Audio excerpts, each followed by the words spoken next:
Дорогие друзья, всем привет с канала «Существует способ». В прошлой серии мы закончили путешествие по Индии, и в этом выпуске отправляемся в новую для нас страну – Таиланд. Сегодня мы покажем вам столицу королевства, город Бангкок. Пройдемся по популярным туристическим улицам, покажем, какие необычные и даже запрещенные товары в других странах можно найти на улицах Бангкока, посетим многоуровневые улицы, заглянем на плавучий рынок и еще многое-многое другое. Поехали!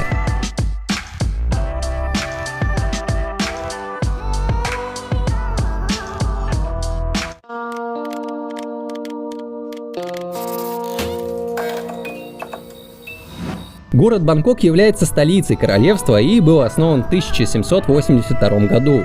Существует несколько версий происхождения современного названия города Бангкок. Согласно одной из них, оно означает территорию, где растут оливки или дикие сливы. Бангкок считается крупнейшим городом Таиланда и состоит из 50 районов. Этот город шумный и суетливый, но в то же время очень величественный. Всем привет, с канала «Существует способ», я Миша. А я Лена. Мы на самом деле не знаем толком вообще, что здесь есть, на что стоит сакцентировать внимание. Поэтому мы просто идем и показываем то, что видим сами. Гуляем по новому городу, по новой стране. Что удивляет сразу после того, как мы покинули Индию, это то, что здесь очень тихо. Никто не бежит, не суетится, не торопится. Жизнь здесь протекает вполне себе размеренно. Это заметно по людям и по их поведению. А еще первая проблема, наверное, с которой мы... Да это не то, что, наверное, проблема, это просто наши неподготовленные организмы. В Индии было примерно 20 градусов тепла, здесь же 35 и очень высокая влажность. И когда мы вышли с самолета, мы были немножечко, конечно, в шоке. Непривычно видеть улицы такими чистыми.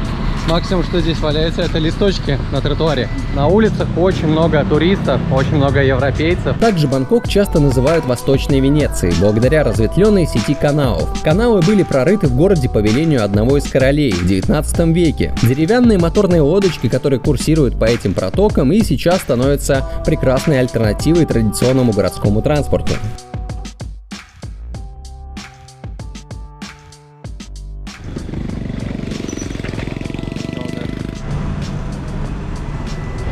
По всему Бангкоку очень много различных храмов.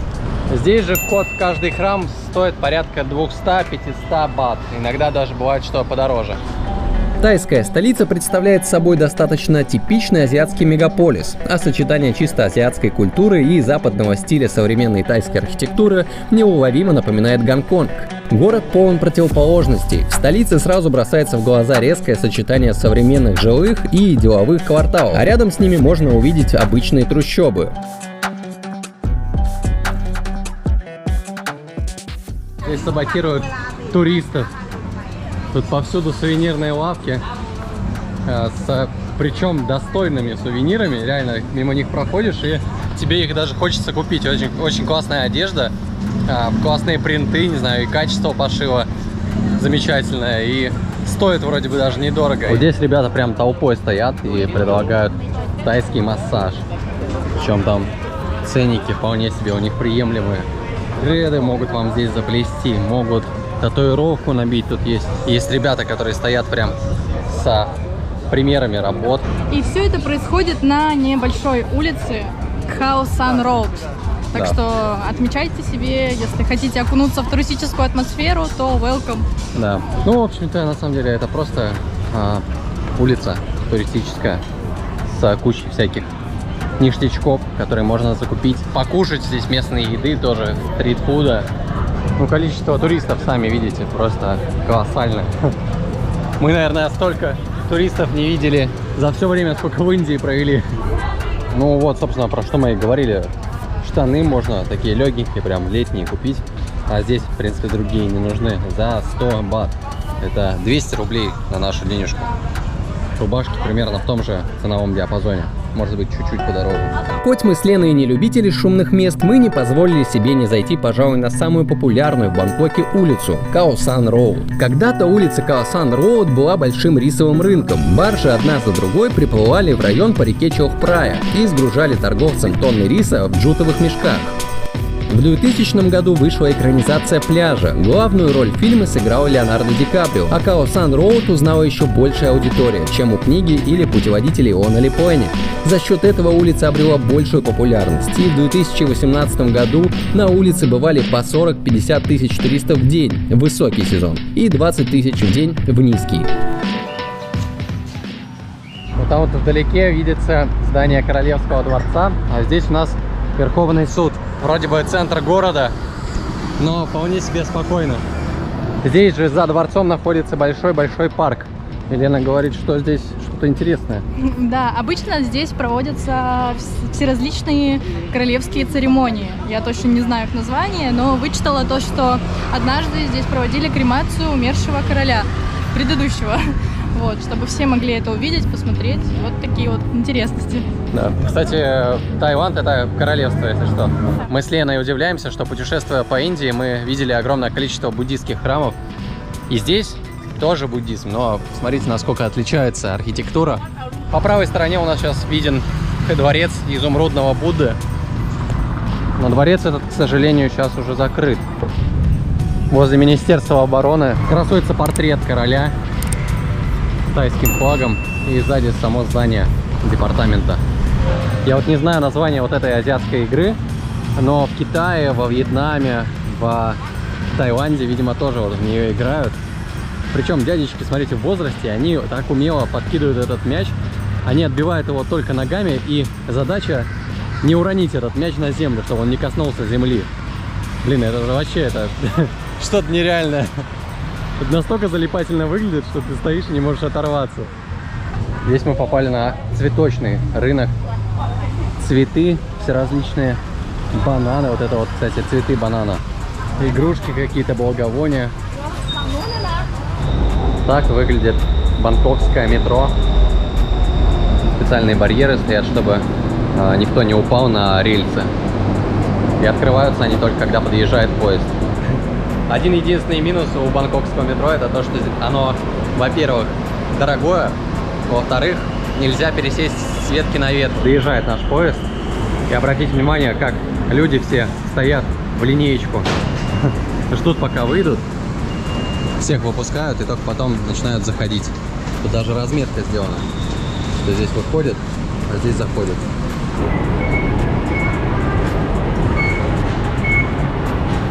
Ребята, просто это новый уровень.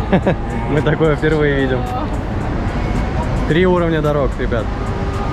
Внизу, здесь получается метро. А, нет, 4.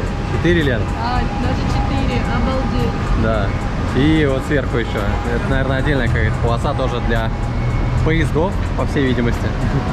Просто последний раз мы были в торговом центре, в таком, ну, полноценном торговом центре в Мумбаи. И чтобы вам такое привести для сравнения, можно сказать, что тот торговый центр в Мумбаи был просто ларьком. Павильон со сланцами. Смотрите, даже есть рикши, на которой представлены несколько видов сандалик. Здесь вместо манекенов для показа чоуко используют вот такую вот инсталляцию. Ну, бутики, конечно, здесь это вообще это космос. У каждого тут есть какая-то цепляющая фишка. У кого-то мотоцикл стоит, у кого-то рикша, у кого-то ноги из стены торчат. Ребят, сейчас что покажу, вообще просто космос. Смотрите, магазины Dolce & Gabbana, там был Gucci, еще там какие-то прям престижные бутики. И здесь посреди торгового центра стоит теплица поликарбоната, и в ней варят кофе. Это вам такая, знаете, бизнес-идея. Если хотите сделать что-то креативное, можете сделать вот в таком стиле. Дизайнера, архитектора берите на заметку. И, ребята, тут переход между торговыми центрами осуществляется по вот такому мосту, который идет над дорогой. Выше идет метро и железнодорожные пути. Офигеть просто.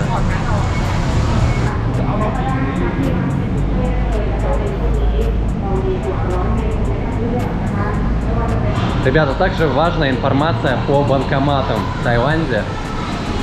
Будьте готовы к тому, что если вы снимаете с карты Visa, у вас любой банк потребует комиссию в 220 бат. Собственно, что с этим делать? вы можете снять просто только большую сумму, чтобы не снимать часто и не тратить. Потому что каждый раз, когда вы будете снимать, пусть даже там 1000 бат, у вас 220 будет списываться как комиссия. 220 бат это почти 500 рублей комиссия с одного снятия.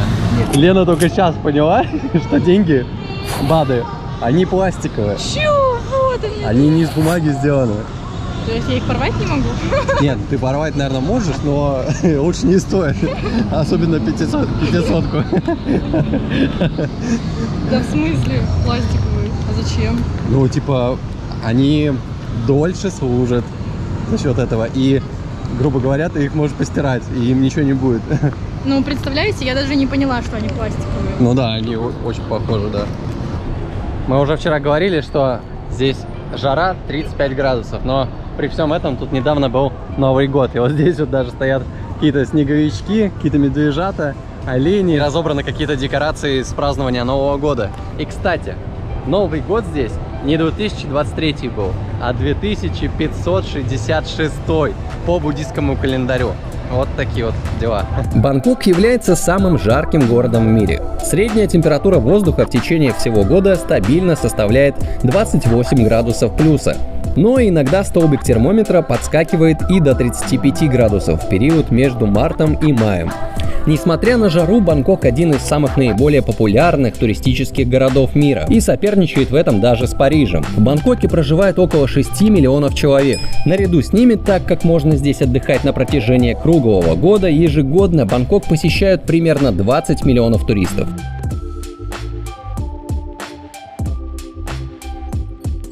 Сейчас мы пришли в галерею современного искусства и, ребят, где вы видели галерею в 12 этажей? Больше напоминает обсерваторию какую-то. 12 этажей картин, каких-то экспонатов, скульптур. Сейчас мы пройдемся, посмотрим и, естественно, покажем. В нижних этажах располагается множество бутиков с различной косметикой, книжками, блокнотами, сувенирами, украшениями. Вот Лена уже что-то нашла. Какие-то духи. Свежестью пахнет. Помимо всеразличных выставок и бутиков с сувениркой, с теми же самыми картинами, здесь можно найти и мастерские, где производятся все вот эти вот шедевры.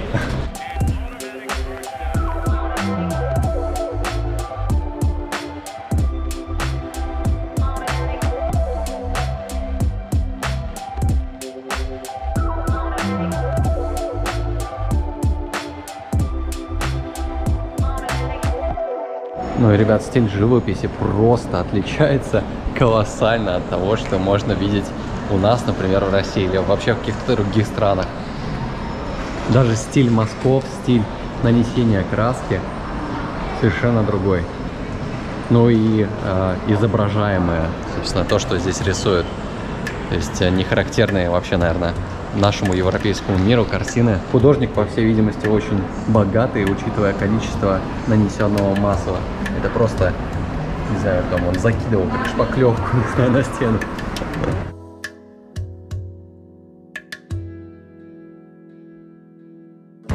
Здесь также можно себя немножечко развлечь, если стало скучно. Можно полепить из глины вот такие вот шарики. Вот там несколько кусков глины лежат, подходишь, отщипываешь себе сколько тебе нужно и можешь немножко расслабиться. Говорят, что это очень успокаивает. Тут сейчас я еще почитал по поводу вот этой композиции. Вот все, что вот здесь вылеплено, это вылеплено посетителями. И концепция такая, что ты можешь привнести в эту арт-галерею чуточку своего творчества. По-моему, классно.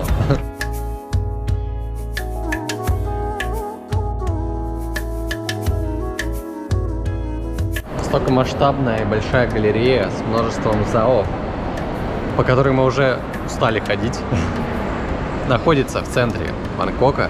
И при всем этом она бесплатная, свободная к посещению. Называется Бангкок художественная и культурная выставка. Сейчас смотрите, какие у них классные мотоциклы. Вот это вот получается мотоцикл практически распиленный пополам. Спереди вот такая корзина наварена.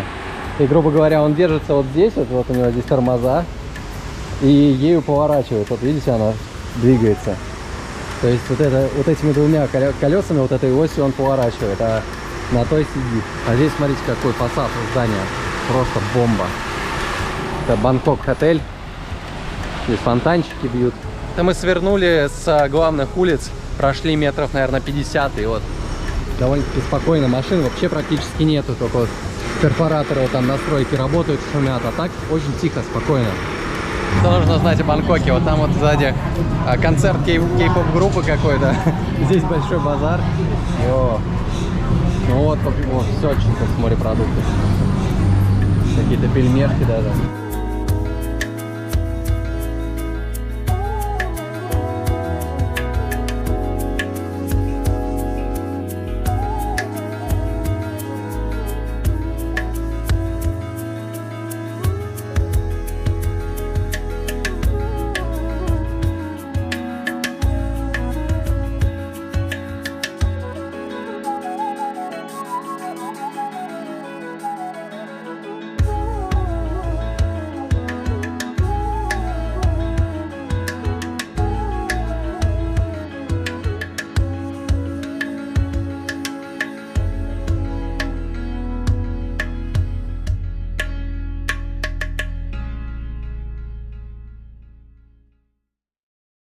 Очень частое явление это то, что здесь есть вот такие регулировщики на светофорах, на парковках, которые помогают водителям перемещаться, въезжать, выезжать с прилегающих территорий.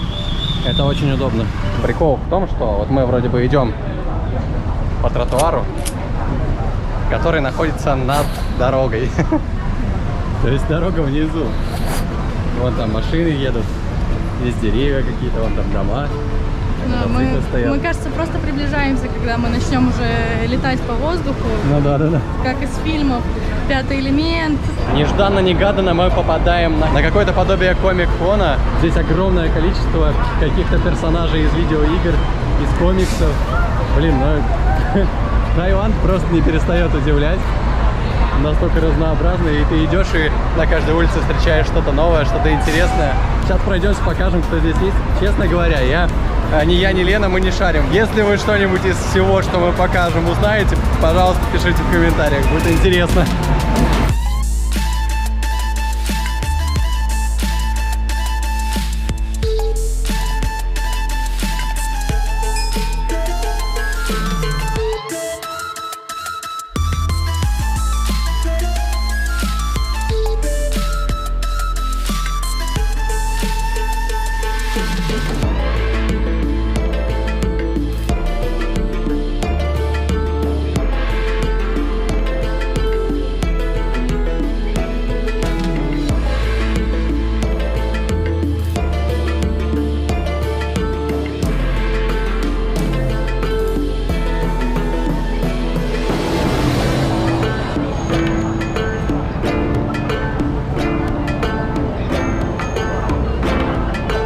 У меня вот честно, вот я хожу здесь, и у меня складывается ощущение, что я в какую-то видеоигру попал. Настолько натуральную, настолько естественную, что прям даже не по себе становится в какой-то момент. Ой, смотрите, какой шлем у этого чувака, просто фантастический.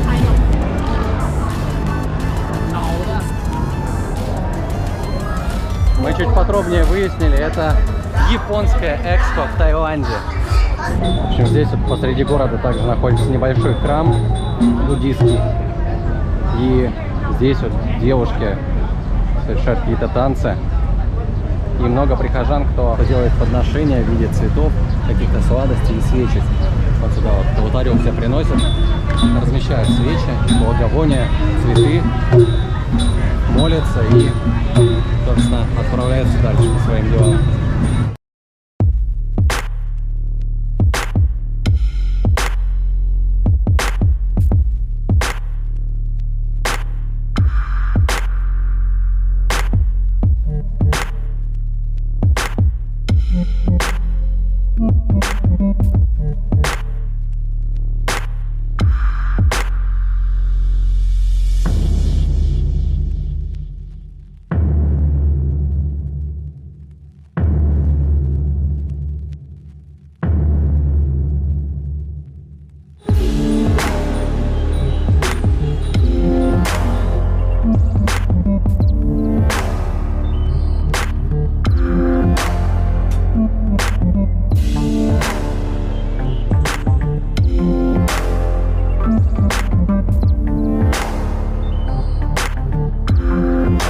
По городу также периодически встречаются вот такие вот алтари, преподносят цветы, благовония, свечи, молятся.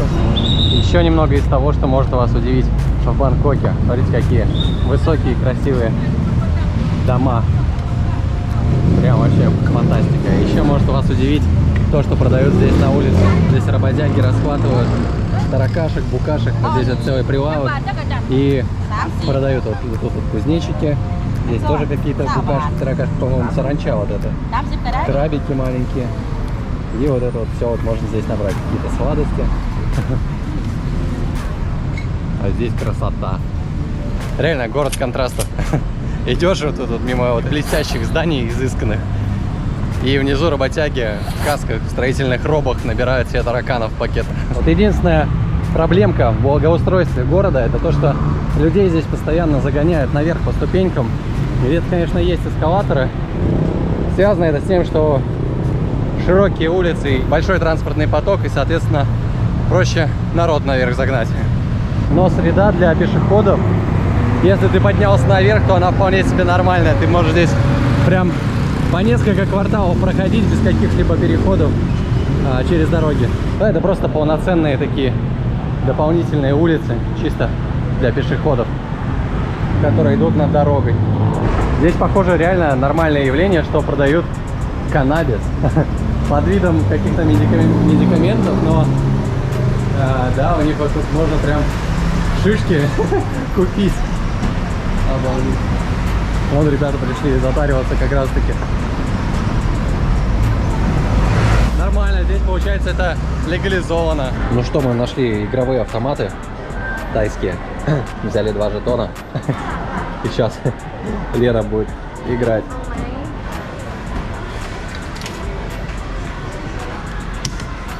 Так. Давай, хватай. Тихо, тихо. А они жуки, они, смотри, они специально их взяли и сцепили между собой. В общем, тут автоматы, они двухуровневые. То есть тут по росту для обычного взрослого человека, а это для маленького детенка, чтобы он тоже мог сыграть, чтобы ему было тоже удобно. Распространенная тема в Тае — это массаж тайский, самый настоящий. И прогуливаясь по городу, частенько попадаются вот такие салоны. Тайский массаж 250 бат. Оказывается, какие зоны они массируют. Каждая зона, видимо, отвечает за какие-то определенные чакры. Не чакры, как сказал Миша. Просто считается, что в стопе заложены как будто бы все наши внутренние органы. И массируя стопу, точки на стопе, мы массируем органы, то есть влияем на наши внутренние органы.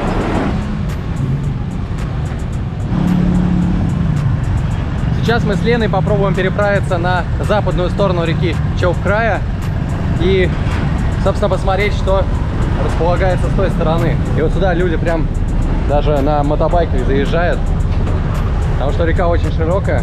Все, швартовые откидываются. Трап тоже убрали. Все, стартуем. Здесь такие вот колеса сделаны, специально шины по пирсу, чтобы паром, когда приходит, он не бился бортом. Быстро, за сколько? За минут 5 мы доплыли. Ой, смотрите, какие здесь кораблики вообще классные стоят. Здесь же на пирсе, на соседнем. Вот туда вот мы, получается, приехали на пароме, приплыли. А вот здесь вот такие вот разноцветные кораблики. Розовенькие, с голубеньким. Вообще кайфовые. Но это, судя по всему, какие-то рыболовецкие шхуны. Но как-то они больно уж свеже выглядят. Просто, ребята, это какая-то фантастика. Реально как по какому-то райскому острову гуляешь. Здесь какие-то посадки пальм банановых. Лена определила, что это бананы растут. И прикол в том, что вот эти вот все дома, они на сваях стоят. То есть здесь вот этот грунт, это, можно сказать, здесь вода, и его периодически затопляет. Ну, вот как бы немножечко обратной стороны, чтобы, ну, если мы показываем честно все, честный обзор делаем, то немножечко, конечно, здесь намусорили. Немножечко, а конкретно так. Причем, возможно, это даже не местные, а вот этот мусор весь выбило сюда, возможно, когда просто уровень воды в реке поднялся. И вот этот мусор, который был весь в реке, который скидывается в реку со всего Бангкока, он сюда как раз таки и прибился. Смотрите, здесь прям полноценный огород у кого-то, дача. Ну реально подобие какой-то дачи, дачной территории. Вон дядька лежит вообще, сигаретку покуривает в гамачке. И все у него хорошо. Здорово, Бэрби. Здорово. Это знаете, вот мы вчера вам показывали каменные джунгли Таиланда, прям гуляли по центру, где там 4 уровня дорог, торговые центры шикарные, там движуха бесконечная. А здесь вот с противоположного берега это тоже тот же самый Бангкок, только с другого берега. Он выглядит совершенно иначе, реально попадаешь в какие-то джунгли, какие-то сады, тропики. Вот, собственно, да, как и у нас на яблонях. Яблоки растут, тут авокадо. Рукой можно дотянуться. Правда, не знаем, спелая, не спелая. А здесь бананчики, смотрите, на ветке. Их нельзя кушать, вот, срывать, потому что будут все руки в черной липкой жиже. А как, собственно, процедура происходит? Ее веточку вот эту срезают, она некоторое время лежит, подспевает, и только потом уже можно кушать. Иначе потом не отстираете ни руки, ни одежда. Вот так вот туристы перемещаются по острову. Да и не только туристы, еще и местные жители. Вот, либо на мотобайках, либо на велосипедах. Здесь опять-таки огородик у кого-то. Ребята, смотрите, что здесь есть. Вообще просто пушечная тема. Вы можете вот прийти на рынок, который здесь вот находится на островке, и купить себе вот такую шапку. И вам на этой шапке, на кепке, там, бейсболке, на панаме сделают, короче, принт, который вы хотите. Можете надпись какую-то сделать, можете сделать там логотип. Собственный мерч. Да, мы сделаем собственный мерч, мы сделаем бейсболки с надписью «Способ». Пау! Собственно, 10 человек этим занимается, отрисовывает эскиз. Вот здесь можно выбрать шрифт, можно выбрать цвет, который будет. И он сказал, через полчаса уже наш заказ будет готов. Это одна из причин, почему мы сюда примчались, на эту часть Бангкока. Это потому, что здесь находится вот такой вот интересный плавучий рынок. Плавучий базар его называют. Здесь это прям практически на лодках. Есть кафешки, есть магазинчики какие-то, где местные жители продают свои товары, готовят какую-то еду. Вообще тут чего тут только нету, ребята. Повсюду какие-то вот такие вкусные. Это смотри, это вот эти вафли, которые мы пробовали. Да, это заготовки под вафли, в которые добавляются начинки. Это сладенькие такие. Кафешечки постоянно везде где-то. Здесь, смотрите, даже парень занимается тем, что продает все различных рыбок. Смотрите, они маленькие такие, аквариумные. По 30 бат за вот такой пакетик. Офигеть. Вообще больше всего мне нравится то, что у них такая цветастая одежда. Это просто вообще...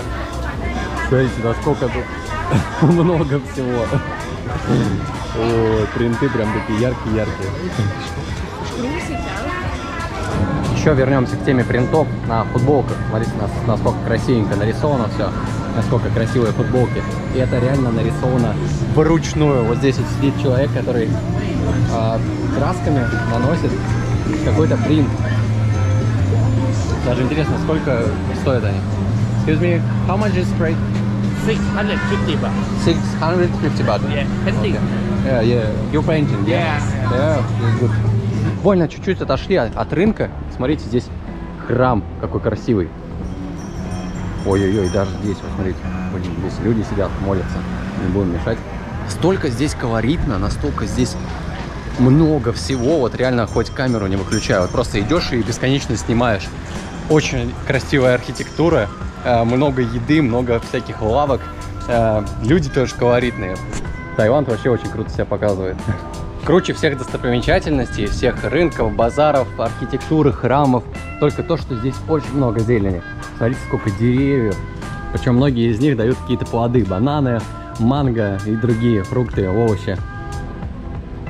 Но здесь, по сравнению с центром Бангкока, в храмы можно попасть совершенно бесплатно, судя по всему. Можно оставить какой-то донат, либо сделать подношение. Вот там вот в лавках можно купить либо цветочки, либо какие-то вкусняшки и принести их в храм. В общем, да, можно пройти внутрь. Этот храм отличается от того буддизма, от тех буддийских храмов, которые в Индии. Да, в Индии они и по строению другие, и по настроению одновременно. Вот мы сейчас поднялись на самый верх этого храма. Здесь вот тоже вот мощи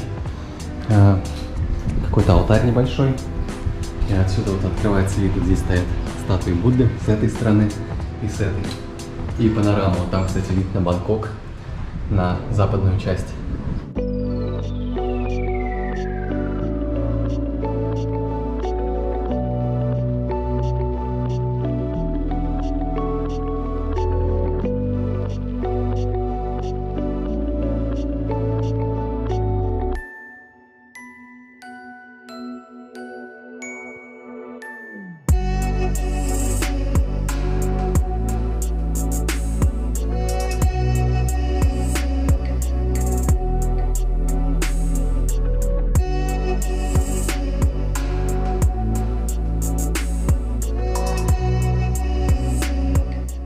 Здесь можно за 15 бат, вот сейчас мы взяли 15 бат, вот такую вот ветку бананов. Да. Она больше килограмма, и бананы здесь тоже отличаются, естественно, от российских. И тут Очень кожура. тонкая кожура, они более сладкие, более мягкие, прям вау. Да.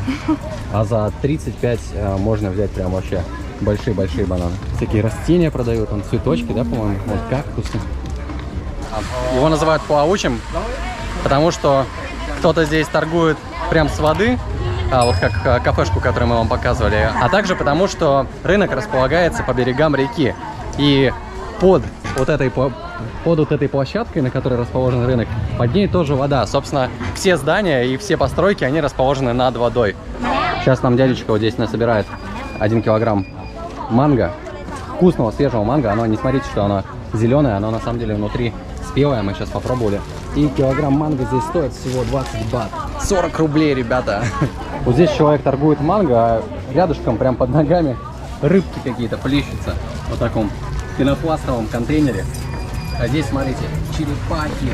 Надеюсь, это не на черепаший суп. Но, конечно, здесь, в Таиланде, может быть все что угодно. Что хочется сказать про Таиланд, про то, что здесь чувствуешь себя так спокойно, все такие расслабленные ходят, прям на чиле, на полном. И это чувствуется не только в атмосфере, но и в людях, и вообще во всем происходящем вокруг. Вот давайте сейчас покажу вам. Вообще вот просто, ну вот где такое можно встретить? Здесь вот почти на каждом шагу. Вот женщина едет и везет 2 собачек в коляске. Плавучий рынок. Вот доказательство, смотрите. С левой стороны водичка. И с той стороны тоже водичка. И внизу тоже. Это, можно сказать, такой мост на сваях, на котором расположен вот этот рынок. Все, ребята, мы получили наш заказ. Ну, смотрите, что у нас вышло. Какие у нас панамки теперь. Все, давай тоже я сейчас приодену. Все, кепка красная уходит в сторону. Теперь приходит время панамы. Пишите в комментариях, что думаете по поводу наших главных уборов. И хотели бы вы себе такие. Может быть, мы возьмем и начнем выпускать свой собственный мерч. Вот, кстати, пример жилища, расположенного прям на воде. Смотрите, стоят такие сваи деревянные, вбитые в дно. И сверху прям полноценный домик. Вон там спутниковая тарелка, электричество подведено. Столбы также просто вбиты в воду, в дно. Вот здесь ребята на велосипедах катаются, к парому едут. Вот там вот веранда какая-то, кухня и жилое помещение. Вон байк припаркован, там велосипед, какие-то цветочки растут. Прикольно. То есть здесь есть даже целые деревни, которые расположены прямо на воде, вот на этих реках. И ты выходишь с крыльца, и тебе надо садиться на лодку, чтобы добраться до берега, добраться до города. Вот, ты на лодке переправляешься. Да, ребята, здесь в центре Таиланда по реке плавают не только лодочки, не только паромы, но и ходят большие суда. Смотрите, какой огромный там плывет. Сейчас подснимем. Вот здесь баржа. Блин, мы попали прям вообще в час пик. Лодочный час пик. Вот здесь тянут баржу какую-то, вот там вот тягач. Здесь паром, там маленький тягач. Он тоже как раз таки тянет вот эту баржу, направляет ее. И вот там он, Намсунг, большой корабль. Вот мы вернулись в паромной переправе. Сейчас поедем обратно, поплывем. Кстати, на заметку, здесь можно, если что, взять в аренду велосипед. Стоит это 50 бат на пару часов, по-моему, дается. Но момент такой, что мы не стали брать, потому что по рынку неудобно перемещаться с велосипедом. Это придется его таскать постоянно за собой. Вот, поэтому, ну, думайте, как вам удобнее. Идешь по Бангкоку, по какой-то вообще не центральной даже улице, И можно вот найти вот такие вот классные хостелы. Это хостел и ресторан тоже в одном флаконе. И сад, смотрите, как классно оформлен. Такое вот сиденье плетеное. В общем-то, Бангкок, безусловно, удивляет нас своей развитостью, своей контрастностью и тем, все-таки, насколько он классный город для туризма. Вот, всем рекомендуем. А сейчас мы отправляемся дальше, на юг. На этом серия подходит к концу. Мы провели в Бангкоке 4 дня, и он нам очень понравился. Несмотря на жару и влажность, к которым пришлось привыкать, атмосфера, которая царила в городе, определенно оказалась нам по душе. Напишите в комментариях, чем вас удивил Бангкок и хотели бы вы туда отправиться. Подписывайтесь на канал и ставьте колокольчик, чтобы не пропустить следующую серию. А будет она об островах Таиланда. Мы посетим 2, которые находятся по соседству – Самуи и Панган. Расскажем, чем там можно себя занять, насколько комфортно там жить. Также можете поддержать нас донатами на карту. Все реквизиты будут в описании под видео. Отдельная благодарность нашему постоянному спонсору Sun Studio во главе с нашим другом Алексеем Черепановым за поддержку нашего канала. Ну все, до скорого!